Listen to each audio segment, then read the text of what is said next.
Before we dive in, this is just a brief overview of one of the runs that we have in our bunch study. I have a link in the description for our complete bunch study. It's an hour and a half of videos and breakdowns. If you have till April 2nd, you can get 30% off with the coupon early30 for free. So get on that course as you're building your bunch package for the 2024 season. In this section, we're going to take a look at bunch and a bunch of different ways that teams have ran the football. Obviously, getting three receivers in tight. A lot of teams play with 20 personnel in this set. Some teams play with 12. Some teams play with 21. So it's a very versatile set as far as your personnel.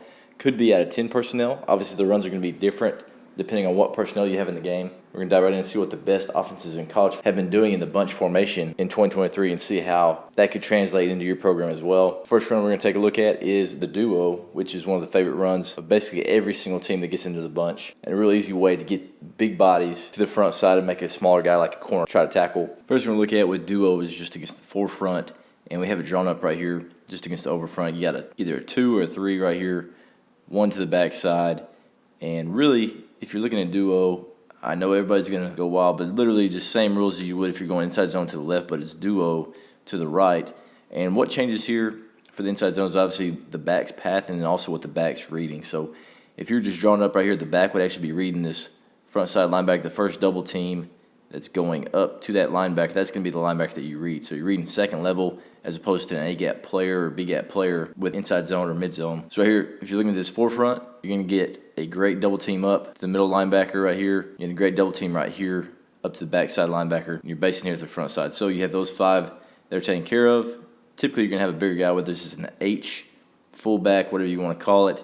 He's going to try to wash that down as far as he can, especially if you know you're going to a defensive end that's going to squeeze. You want to try to wash that. Even if he does go outside, that's fine. You can pin that as well and then just go straight through that B gap with that great double team up. The other thing that you're going to need is you're going to need a guy right here that can at least cut out this strong safety or the linebacker that's will walk down, and then a guy that can arc in right here and get this linebacker or safety as well, leaving this corner. And right here, all you're looking at is, hey, there are no open gaps. Right here with duo, we're blocking down and we're creating this wall so we can maybe bend out, make this corner make a tackle. And, of course, if they're jumping out of their gaps, we can get that thing straight downhill, especially if this wheel is overplaying to the outside, because that's your initial read. But right here, getting downhill, reading the first linebacker to the front side, making a cut off him, and we're going to dive right into some clips. Right with the first look, we have national champions right here, Michigan against Ohio State. Obviously a big game, and just drawing it up here, you're going to get a double team here, so you get 600 pounds on this defensive tackle, 600 pounds on this defensive tackle as well, working up. You're going to read this linebacker right here as you're the running back. So he's going to come straight downhill, reading that linebacker. If he fits in, he's going to start working to the front side. As you're looking at what else we have, you got a fullback right here, bigger body. You got a tight end that's going to try to work and watch that guy. Then you got a receiver that's working up right here, hopefully leaving this corner, make him make the tackle. As you're looking at it, you're getting 2 pretty good double teams. This right guard doesn't really get much of a double team at all. He just works straight up. Must feel good about this matchup here with the center. And then right here, double team, you're getting a great hip-to-hip working up. If you're looking at what the running back's looking at, this guy steps right into the gap. Great. You got to try to press this thing down. He'll make this linebacker step in.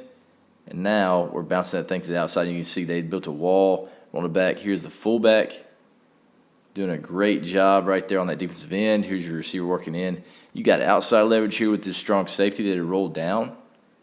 So he may be free if we bounce that thing to the outside, but right here, just speed. He got no momentum. Corn's got a little bit of momentum, so he's going to outrun him. And now you got a corner, and you even had that strong safety that did have the alley right there, but had him occupied just enough, got a big play right here. And you see the duo creating a wall, no run through from the defense, and creating some double teams. Another look here from Michigan. This time their forefront of Washington's really wide, and this is on a 2nd and 8. Must be thinking it's a pass down or something, but he's really wide. So what ends up happening right here is these guys actually just work that through that up, and everybody just zones this off basically. And you see that because there's 2 tight ends here, they just double that up and just move that guy. And right here, Roman Wilson, you got a receiver here that's just trying to work this alley. Now that strong safety's walked down. You got to put a body on the first guy you see right there, again, creating a wall. Do not let there be penetration in a run-through. That's what everybody's doing right here. Again, double team here, double team there, and those guys are working up to the backer. Running back's running straight downhill. Here's your read. Front side linebacker. He steps in. You want to push this thing now. If we can bounce it, because he stepped in, great. Now you got a corner that's filling it off the edge. Obviously, these guys are not really excited about this, and this one actually left them in a little bit of pain. But right there, if a corner's going to come down and fit that hard, now you should have a little bit of play action. We'll see that later in our play action section. But right there, corner's able to come make a play. But That's what you want. Make that guy make a play. Hopefully your back can make him miss a couple times or make him be a little hesitant getting in there, being physical in the run game. Another look at Michigan. I know you think it's going to be just a whole Michigan video. It's really not. But they got the first 3 plays. And right here, if you're looking at this personnel setting, you got a tight end, you got a fullback. This is 21. These guys are just tight right here. And it's still the same thing. Everybody's working their inside gap. You're going to double team here with the fullback and tight end on this 9 technique. So right there, you're going to double there. They're doubling there up. Double there up, and he's basing right here. Again, straight downhill, reading first linebacker front side. See how he fits in. You got to press that thing downhill, make him step up. So now everything's true, and those O-linemen can get up to him, which is what happens right there. So body for body. Torque this guy to the outside if you have to. And right there again, corner's coming down. He's the guy that's going to have to make the play. And just a lot of movement right there that helps out the offense as well with that tight end fullback double team. But, again, no chance for run through, straight downhill. Cool. One-on-one with a corner. You can take that every time for about 6-7 yards. Here's a look at Notre Dame. They're a little bit hesitant on who they're blocking here. You got a wide 9 technique here to the bunch. And this tight end right here, extra tight end, should be working straight up to this linebacker. Let him take this defensive end. They'll work there up. They're going to work there up. Base. Again, straight downhill. There's your read. See what happens. But here, gets a little bit caught up right there by the tight end. Should be working up. He should be working up to that alley. Hopefully, you can go inside of that kick and go up to that safety. But instead, it gets a little bit edged as you're looking at this linebacker who fills into this gap. It's not quite clean. As you see, again, double teams make this work, and they get movement, hip to it as he's working up. Good double team on his nose. And again, back staying true. Press that thing, make those guys step into the box. Now he's trying to bounce this thing, playing with a little bit of momentum. Again, watching the corner. This guy wants absolutely no part of this. Big back, running downhill. He just falls on his face, gets flattened, even a guy steps on him. That's disrespectful as well. But, again, make those corners tackle. Make them come into the box, do something they don't want to do. Make it uncomfortable for those guys. They just want to be out there playing one-on-ones when they have to step into the box against especially a big back.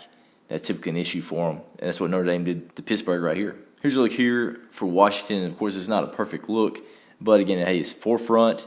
It looks like man-to-man out here for USC.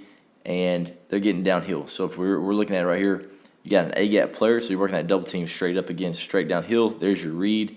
Make it cut to the front side if he's stepping in true, which is what's happening right here. So just slide in this gap.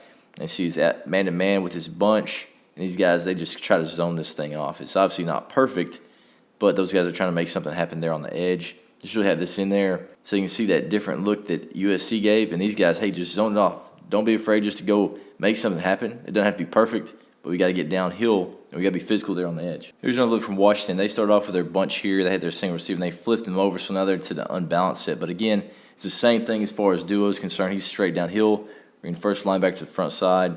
And obviously, with this unbalanced, it's kind of a weird look. So right here on this, there's not going to be many double teams. They just got to take care of these down linemen. They're zoning that off. You might get a double team here up. He's basing right here. Probably going to kick, work right up there with that bigger running back. On this one, you even get a slant to it. So he works over there to the receiver that's trying to cut out. And this fullback can just work straight up. Take that linebacker right there. Great read again. Downhill. You read it stepped over this way with that slant. Now I'm just going to cut back. You got to keep that momentum. Shoulder pad square. Great job right there, keeping your shoulder pad square on that cut. There's, of course, things that you can work in the offseason. Getting downhill, just making that one little slide step, keeping momentum, getting in the end zone right there with an unbalanced set from Washington. They flipped over again. This time they've got this guy in his three-point stance. But, again, there's your one double team working up. You got this fullback trying to work inside out. He's probably based right there on like a 3-tech. So there's a double team working up. There's your read. And you just got to bury your head right here. This is a 3rd and 1 on the 5-yard line of the Pac-12 championship game. You got to find a way to get a first down. They done got unbalanced. Everybody's just working their inside gap, trying to cut off. And as long as you get square, give your guy a cut, a two-way cut, so he can play with momentum. He can read that second level. That's what you want right there. Big first down there for Washington late in the game against Oregon.